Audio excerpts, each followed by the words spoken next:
देश के सबसे बड़े रियल एस्टेट बाजार में एक बड़ा बदलाव होने वाला है। महाराष्ट्र सरकार राज्य में रियल एस्टेट रेगुलेटर बनाकर बिल्डरों पर यहां शिकंजा कसने की तैयारी में है। महाराष्ट्र देश का पहला राज्य होगा जहां रियल एस्टेट सेक्टर के लिए रेगुलेटर बनाया जाएगा। रेगुलेटर बनने के बाद हाउसिंग रेगुलेटर प्रोजेक्ट समय पर पूरा न कर पाने वाले बिल्डरों पर जुर्माना भी लगा सकेगा। प्रोजेक्ट में देरी से ग्राहक को होने वाले घाटे की भरपाई कराने में भी इसमें सहूलियतें दी गई हैं। इसके अलावा ग्राहक प्रोजेक्ट में कंसल्टेंट और कंस्ट्रक्टर नियुक्त करने पर भी भागीदारी निभा सकते हैं।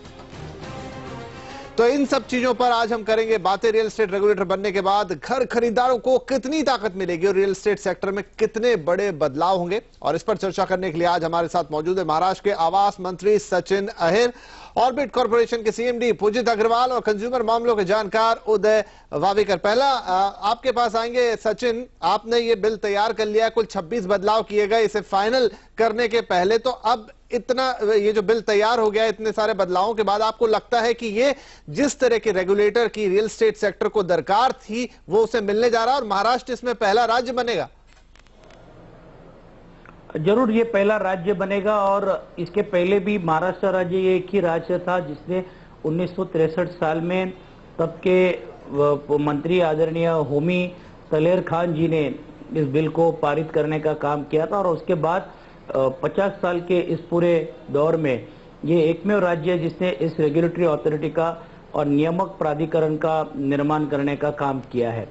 और ये चीज क्यों हुई? क्योंकि बड़े पैमाने के ऊपर जो शिकायतें राज्य सरकार के पास आती थी, बहुत स्तर के ऊपर इसका निर्णय कंज्यूमर कोर्ट या सिविल कोर्ट में सालों साल पेंडिंग रहता था और फिर भी उसमें कोई निर्णय नहीं होता था। इसलिए मोफा कायदा जो बहुत मजबूत था उसको और हमने हाथ देने का काम किया है और प्राधिकरण निर्माण कर इसकी इम्प्लीमेंटेशन की भी बात हमने इस कायदे के तहत करने का प्रयास किया है। उदय जी, यहां मैं आपके पास आऊंगा। सचिन जी ने कहा कि नई ताकत देने की कोशिश की गई इस बिल को, तो आपको क्या लगता है कंज्यूमर के लिहाज से ये वो सशक्त तलवार बन के आ रही जिससे उसकी रक्षा भी हो पाएगी? भाई, तलवार जब बनेगी जब काट सकती है। इन्होंने अभी तक इसका एग्जीक्यूशन जो है अथॉरिटी, जैसे कंज्यूमर कोर्ट के अंदर अभी सचिन जी ने कहा थोड़ा समय जरूर लगता है, मगर एग्जीक्यूशन यानी इम्प्लीमेंटेशन ऑफ ऑर्डर के लिए आप बिल्डर को अंदर भेज सकते हैं। कंज्यूमर कोर्ट का जो जज है, प्रेसिडेंट है, वो जज बनता है। तो एग्जीक्यूशन का क्या प्रावधान है अभी तक क्लियर नहीं किया। क्या अथॉरिटी अपने जो ट्रिब्यूनल है उसको पूरी पावर देगी क्रिमिनल कोर्ट की, जहां 3 साल के लिए और 10 लाख जुर्माना करके बिल्डर को डायरेक्टली जेल में भेजा जाए, या फिर क्रिमिनल कोर्ट में लाइन लगानी पड़ेगी? ये पहला सवाल है। दूसरी, कई जो डेफिनेशन मोफा में अच्छी थी इसको थोड़ा सा वीक बनाया गया, ऐसा मेरा कहना है। खास करके डेफिनेशन जो है ये कन्वेंस की, जहां प्रोजेक्ट पूरा नहीं होता है, इनका जो प्रावधान है 19(2) जो प्रोजेक्ट है, जो प्रोजेक्ट अगर कंप्लीट नहीं हुआ है तो सिर्फ स्ट्रक्चर का कन्वेंस करेंगे। ये गलत है।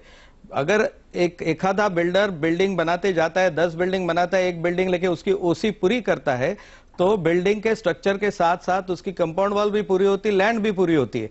तो फिर आप प्रोपोर्शनेट लैंड का यानी जमीन का और बिल्डिंग का अपरेंट लैंड का कन्वेंस क्यों नहीं देते? क्या 100 साल बिल्डिंग बनाते बैठेंगे? तो अहिर जी, काफी सारे प्रश्न इसमें, और जैसा पहला प्रश्न यहाँ पर वावेकर जी ने उठाया कि क्या वो ताकत जो एक सिविल कोर्ट के पास होती है, क्रिमिनल कोर्ट के पास होती है, आपने सजा सुना दी, आपने जुर्माना भी लगा दिया, लेकिन उसकी प्रोसीडिंग्स करने का यहाँ पर अधिकार होगा? इम्प्लीमेंटेशन और एग्जीक्यूशन नहीं, हमने ये स्पष्ट कहा है जी। हेलो जी, नहीं, हमने ये स्पष्ट कहा है कि इसकी इम्प्लीमेंटेशन जरूर होगी।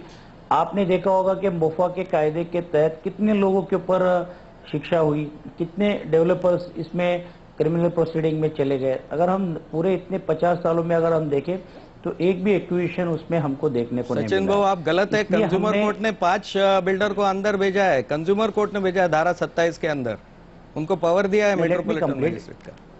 नहीं, इसीलिए हमने इसमें एक या प्राधान्य ये किया है कि जो हमने एपिलेट नियामक जो प्राधिकरण किया और जो एपिलेट प्राधिकरण किया है, तो नियामक प्राधिकरण ये प्रिंसिपल सेक्रेटरी के लेवल के ऊपर करके उसको 3 महीने के अंदर वो डिसीजन लेना चाहिए, ऐसे प्राधान्य करने का काम किया है।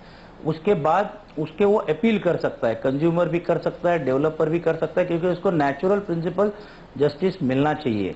उसके तहत हमने अपील प्राधिकरण करने, अपील न्यायीकरण बनाने का काम हमने किया है, जिसको हमने सिविल कोर्ट के राइट्स दिए, और जो रिटायर्ड जज जो हाई कोर्ट का हो या प्रेसिडेंट हाई कोर्ट का जज हो, उसको इस कमेटी का चेयरमैन बनाकर हमने ये भूमिका ली है कि विद इन 3 मंथ्स वो उसमें उसका डिसीजन ले सकते हैं, और उसको सिविल कोर्ट्स के राइट देने का काम किया गया है।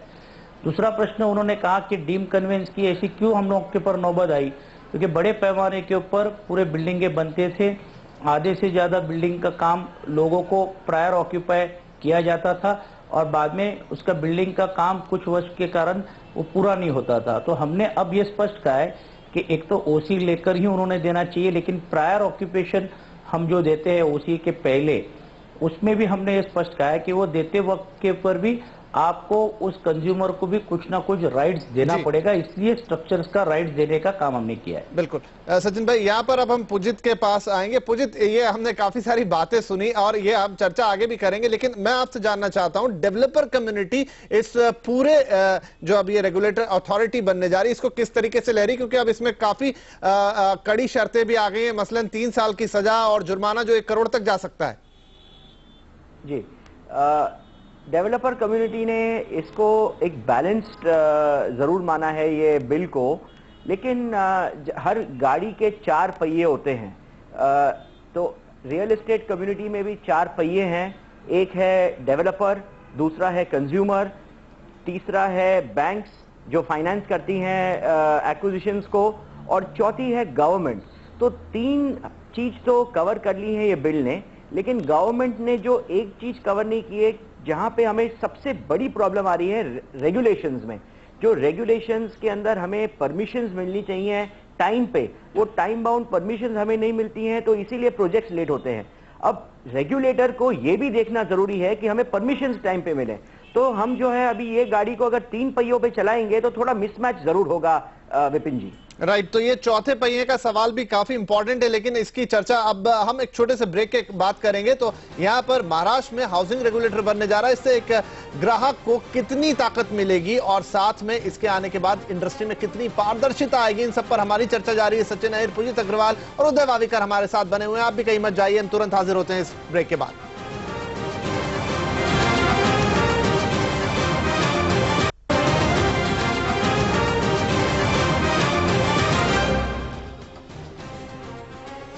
आप देख रहे हैं हमारी खास पेशकश, जिसमें हम बात कर रहे हैं कि महाराष्ट्र में बनने जा रहा है देश का पहला रियल एस्टेट रेगुलेटर। कितनी ताकत मिलेगी इससे एक आम ग्राहक को, और क्या रियल एस्टेट सेक्टर में जहां पर लंबे अरसे से एक रेगुलेटर की मांग चल रही थी वो पूरी होगी, और कितनी पारदर्शिता आएगी इस बाजार में। हमारे साथ आवास मंत्री सचिन अहिर, ऑर्किड कॉर्प के पुजित अग्रवाल और उदय वावीकर साहब तीनों बने हुए। सचिन, एक बार फिर आपके पास आएंगे। जो हम चर्चा पहले कर रहे थे कि इसमें कई नए प्रावधान, आपने करीब 26 बड़े बदलाव किए हैं, जिसमें पहले ये प्रावधान नहीं था कि आप सजा भी सुनाएंगे 3 साल की, और साथ में इस तरह के प्रावधान की अगर किसी ने वक्त पर डिलीवरी नहीं दी घर की तो उस पर सिर्फ 15% पैसे जोड़कर वापस करने का था, लेकिन आप कह रहे हैं जुर्माना भी लगेगा। तो ऐसे और कौन से आपने इसमें सशक्त कदम उठाए हैं जिससे वाकई में ग्राहक को उसका हक मिल सकेगा?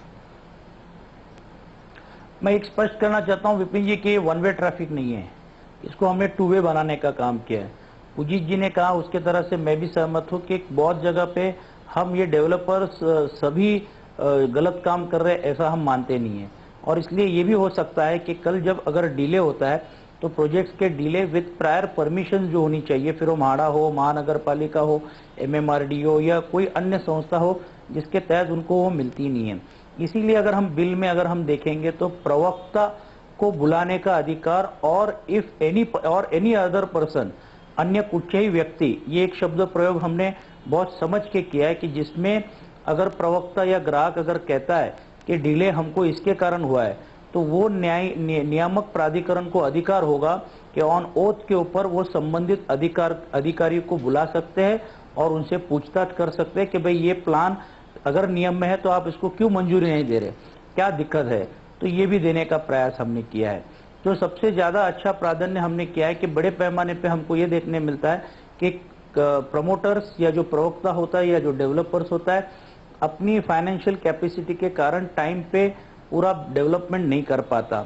इसलिए हमने इस बिल में ये भी प्राधान्य किया है कि जब ये डेवलपर रजिस्टर्ड हो, उन्होंने अपना 10% का एरिया उनको रिटेन करना पड़ेगा और बताना पड़ेगा कि कहाँ वो रिटेन कर रहे हैं, ताकि अगर ओसी होने तक के उसको रिटेन करने की कोशिश की जाएगी, ताकि अगर वो पूरी बिल्डिंग नहीं बना पाता तो जितने भी ग्राहक है उसमें के 60% लोग अगर आगे आते हैं तो उनकी सोसाइटी को कन्वेंस कर कर एस्क्रो एजेंट बनाकर उनको इस बिल्डिंग का तावा देकर वो आगे का प्रोजेक्ट कंप्लीट करने की भी प्राधान्य हमने इसमें ली है, ताकि ग्राहक यहाँ वहाँ ना जाए और ग्राहक के सामने ये विषय नहीं रहे कि मुझे मेरा घर मिलेगा कि नहीं मिलेगा।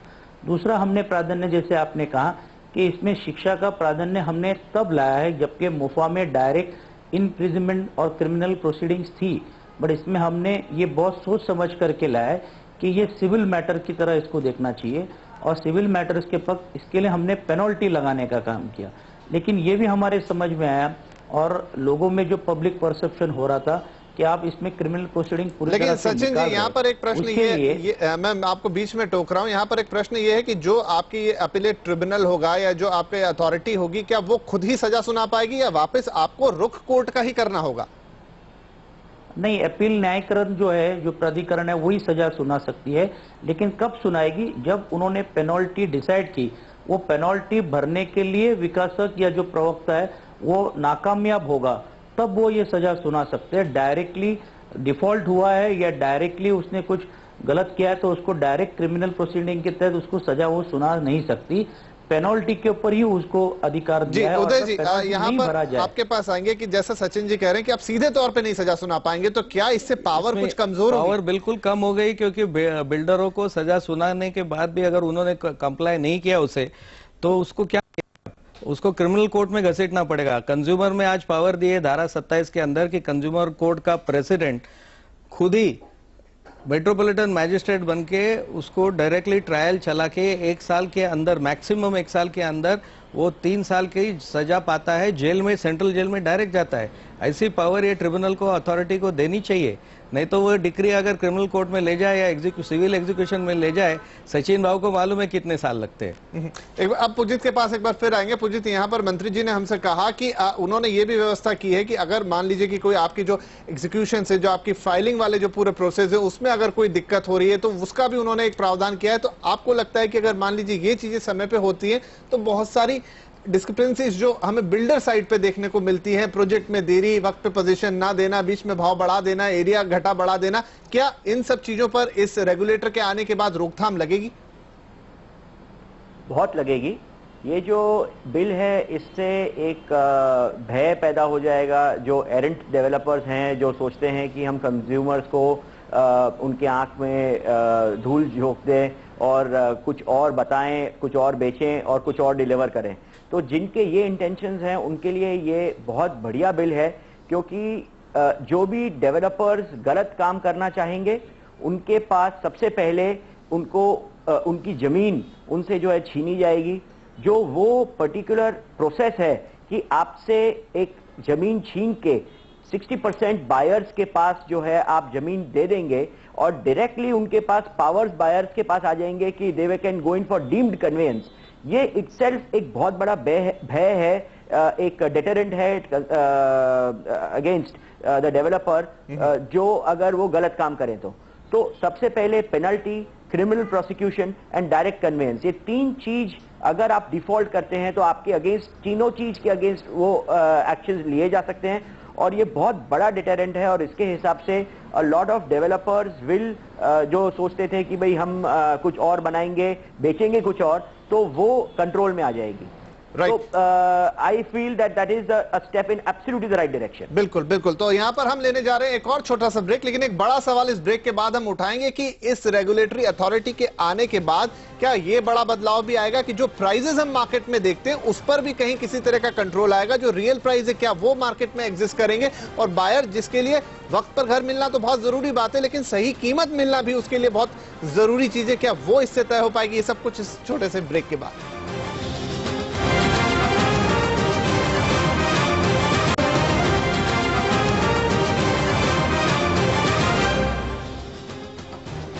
बात कर रहे हैं महाराष्ट्र में आने वाले देश के पहले रियल एस्टेट रेगुलेटर की, जहां पर घर खरीदार को मिलेगी नई ताकत। सचिन जी, अब आपसे एक बड़ा महत्वपूर्ण ये रेगुलेटर ये सुनिश्चित करेगा कि ग्राहक के साथ कोई अन्याय ना हो, उसे वक्त पे घर मिले और अगर बिल्डर कुछ गड़बड़ी करता है तो वहां जुर्माना हो। लेकिन एक जो बड़ा सवाल है कि क्या इस पूरी कवायद से जो प्राइजेस हम देखते हैं कि मुंबई के मार्केट में बहुत ऊपर चले गए हैं, क्या उसमें कहीं किसी तरह का एक जो ओरिजिनलिटी है वो हमको आती हुई मिलेगी? क्या ग्राहक को वाजिब दाम दिलाने में भी ये रेगुलेटर कोई मदद कर पाएगा? सभी चीजें और अपेक्षा मुझे लगता है एक रेगुलेटर के साथ करना मुश्किल होगा। जहां तक प्राइसिंग का सवाल है कि हमने अब इस जो बिल में हमने देखा है कि जो खरीदी और बिक्री, जो कंज्यूमर और उसमें जो ट्रांजैक्शन होता है उसको कैसे लोगों के सामने उसका डिस्क्लोजर किया जाए, डेवलपर रजिस्टर्ड होने के बाद बिना रजिस्टर्ड होने के सिवा वो बेच नहीं सकता, ये सब चीजें हमने की है। प्राइसिंग के बारे में हमारा जरूर शासन बोलकर विचार है, लेकिन हमारा ये स्पष्ट मानना है कि इंडिविजुअल और प्राइवेट प्राइसिंग में जाने से अच्छा हमारी ये जवाबदारी है कि हम सप्लाई को कैसे बढ़ाएं। और इसीलिए हमने उपनगरों में ज्यादा एफएसआई देने की बात की।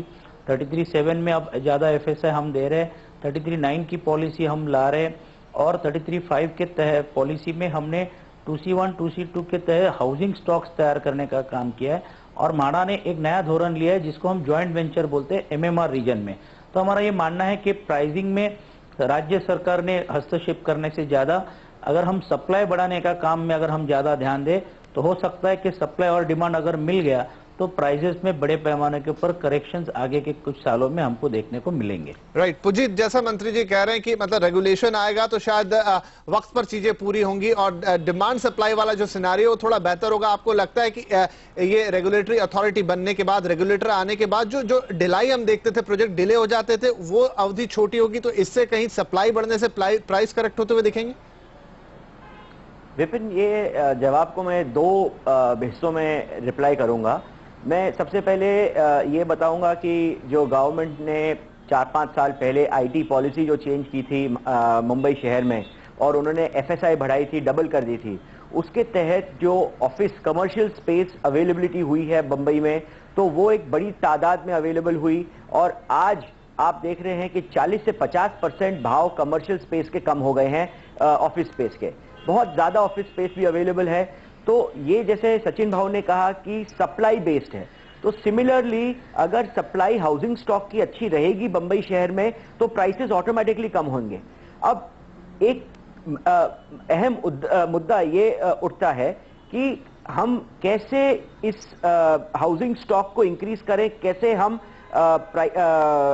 टाइम पे अप्रूवल्स लेके आए। आज अगर हम कोई भी अप्रूवल में के लिए जाते हैं हमें 2 से 3 साल लग जाते हैं प्रोजेक्ट लॉन्चेस के लिए।